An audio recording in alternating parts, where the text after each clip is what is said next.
Tony Achon, a 32-year-old former student of Aduku Secondary School in Apac District, has been in a wheelchair since police shot at him during a strike in 1999. He says he was walking like any other student when the police, in an attempt to quell the school strike, shot at him with live bullets, shattering his spine and leading to a permanent disability. 17 years later, he has managed to beat the odds and currently pursuing a master's degree in business administration at Makerere University Business School. He says resorting to strikes never solves the problem, but dialogue with administration should always be sought. Rubber bullets, they can first fire, they can first shoot up, and then maybe they can use rubber bullets later, but not using live ammunition on students. It's unlawful, and it's very unfortunate that the police that are trained to keep law and order could do that. I'm happy that I survived, though with disability. I wouldn't want this to happen to any other student in this country. In June this year, the school was again hit by another strike when students went on rampage, vandalizing school property, protesting a directive banning tube trousers and transparent dresses. Recently, the school underwent a strike on the 11th of June this year, where students went on rampage.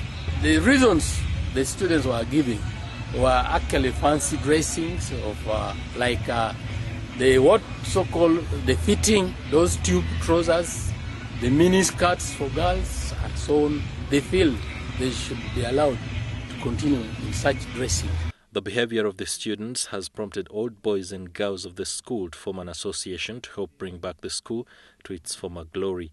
The launch of the association, under the leadership of Professor Agea from Makerere University, was graced by the East African Legislative Assembly Speaker, the Right Honourable Dan Kidega, who said a strike is a symptom of a bad relationship between the students and the main school administration. Strike is a symptom of a bad relationship between the student administration, the main administration, and the governing body.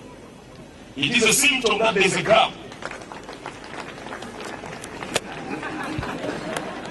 We need to strengthen the relationship between the student administration, the headmaster and the staff, and the governing body.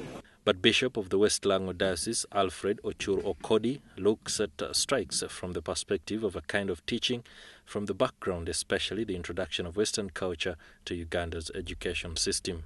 What I believe is that the enemy, the devil, is trying to infiltrate our nation through our schools. We have to discover, we have to investigate the kind of teachings that are happening in the background, the introduction of foreign cultures to educational systems. Those are the vices that could be destroying the good things we are trying to do.